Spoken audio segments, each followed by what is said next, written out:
Juneteenth is an African-American celebrated holiday that occurs every year on June 19th. It is to commemorate the emancipation of slavery or enslaved people in the United States. It was first celebrated in Texas on that particular day in 1865, which ended slavery as a federal law. However, Juneteenth celebrations can get out of hand. Although most people want to come and collaborate with the African American community or hang out with friends or hear some speeches or eat good foods, we sometimes have issues like this. And this afternoon, we're learning some new details about the shooting at Lake Merritt during a Juneteenth celebration that happened last night. Police are now saying 15 people were shot and another person was severely assaulted. There was an illegal sideshow that involved about 20 cars near Bellevue Avenue and Grand Avenue. And now police are telling us one person got out of a car and attacked a person in the crowd, which then led to more fighting and then gunfire. People in the crowd allegedly were starting to punch officers while those officers were trying to provide aid to the victims. We understand none of the officers were seriously hurt, but one of the victims now tells us what happened during those terrifying moments. I seen one individual, actually a couple individuals, but necessarily one kind of close by me drop, and that's when I kind of, was just running because it was chaos. And we have issues like this. Suspect is in custody in connection to the mass shooting that killed 2 people at a Juneteenth celebration in Round Rock last weekend. Now, just a few minutes ago, police held a news conference to give us an update on this case.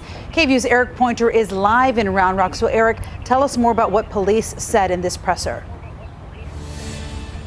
Police say that they have made an arrest in connection to this incident. They said they have been working tirelessly to hold people accountable, and they say that this senseless tragedy was a result of 2 different groups fighting together, and one person from those groups have been taken into custody. We have a booking photo for 17-year-old Ricky Thompson III.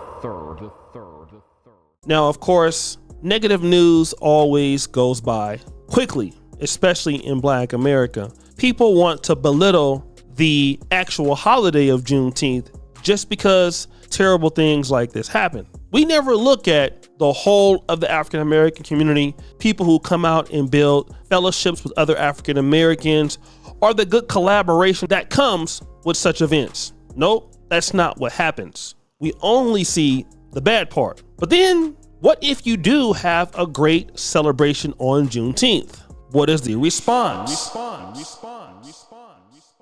Rewind! Well, let's go to Washington, D.C. at Freedom Square. There was a successful Juneteenth celebration that Tariq Nasheed threw.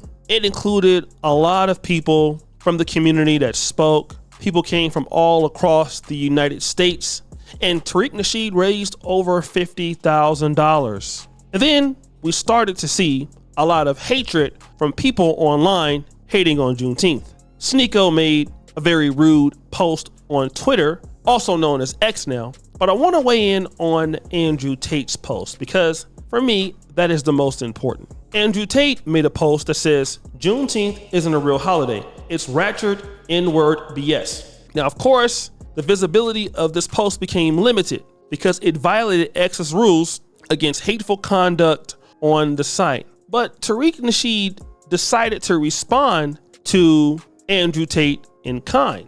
And Tariq Nasheed says this, and you really ain't white, so you spewing self-deprecating, anti-black troll babble to earn brownie points from white supremacists will never bring you closer to genetic whiteness. Now, as you can see, he responded to Cobra Tate, which is Andrew Tate's handle on X. But I find this very interesting. Let us look at Andrew Tate's father.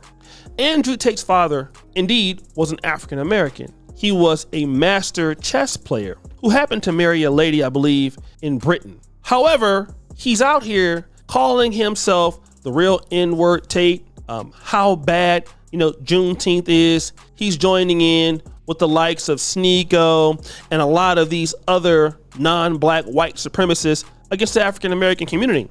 And I've noticed something. Almost everyone that you see right now who are spewing a lot of hatred against the black community, none of them are really white. You see, gone are the days where the white supremacists and the David Dukes are on here talking about black people. Doesn't even happen. You got your Tommy Sotomayor's making little silly statements like this. Than her own hair on top of her head. Now, she's jealous of white women because of this. That's why you see the Caitlin Clark dynamic. And as soon as they get them a white man, the one thing that they've always wanted is like if you've ever watched Lion King and you see when Simba was born and they raised him up and said, it's the circle of life. That's how they feel when they get them a mixed child. Don't believe me? Again, it may sound like I'm joking, especially with my cadence, but I'm 100% serious. If you watch them from Serena Williams to even the woman who wrote all the poems that they love, I forgot what her name is, and it's slipping my mind right now. But all of them, when they get white husbands, you know what they're never called? Sellouts. Yeah.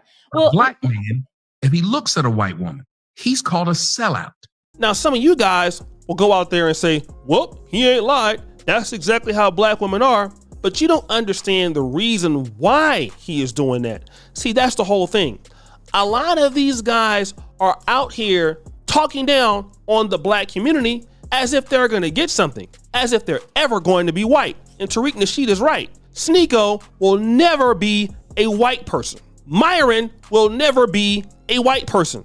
Walter of Fresh and Fit will never be a white person.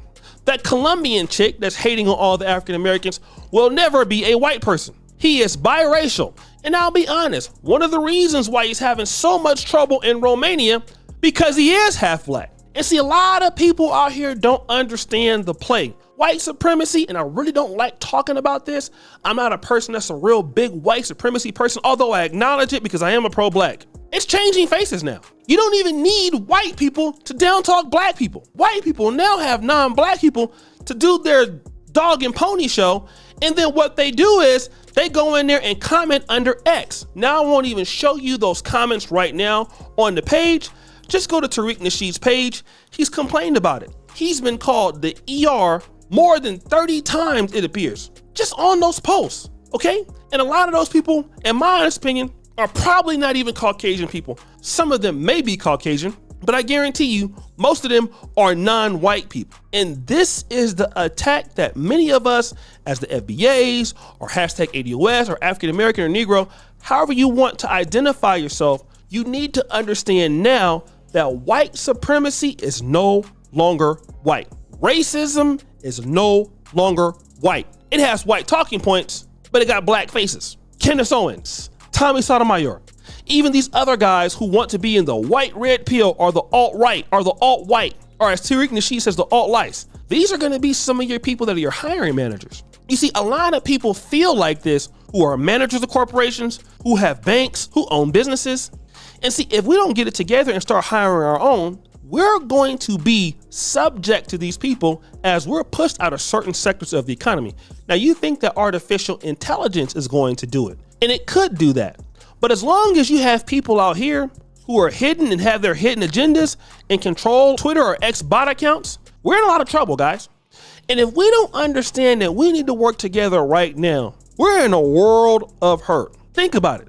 The people who are our allies, we don't even trust them anymore. Back in the days, I used to hear people talk about the Black and Brown Coalition, especially in cities like Oakland, cities like Chicago, especially Chicago, and even cities like New York, Philadelphia, where you have a lot of people that are Dominican, you have people that are Puerto Rican, all of these people, you know what's going on with the migrant crisis right now in the country. A lot of these people were on the sides of African Americans because of what the minority clause. We all understand that. Now we're leery of everybody. Most of us are leery amongst even people in our own group. We look at most black conservatives that are married to white people and we're like, nah, I can't trust him.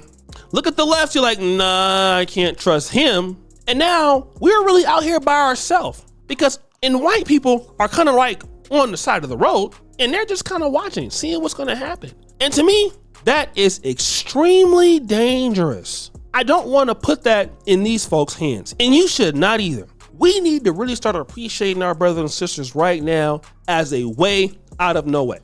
We need to look at what our people have to offer each other and start trying to benefit from them economically. Yes, I know we may work for non-black companies and things like that. We need to open up the interest of doing business and collaborating and networking within our group. And that's the only defense we have against the ever-growing change of racism against African Americans in the country, which are going to be highly immigrant-based, and also people who have been in the country for a while, who have now changed their opinions to the alt-right or to the alt-white, people who didn't even start off like this. And now they're getting even more worse. So even look at Tommy Sotomayor. You watched the guy 11 years ago, he didn't talk like this. Look at how he talks now. This is dangerous, family. And anybody who supports this, you need to cut them off. We don't need any African-American Andrew Tate fans. It is completely ridiculous. So guys, what do you think? It's your boy, O'Shea Duke Jackson, back at it again with another episode of The Celebrity Junk. Producer for all of you, Curry Bell. We're out.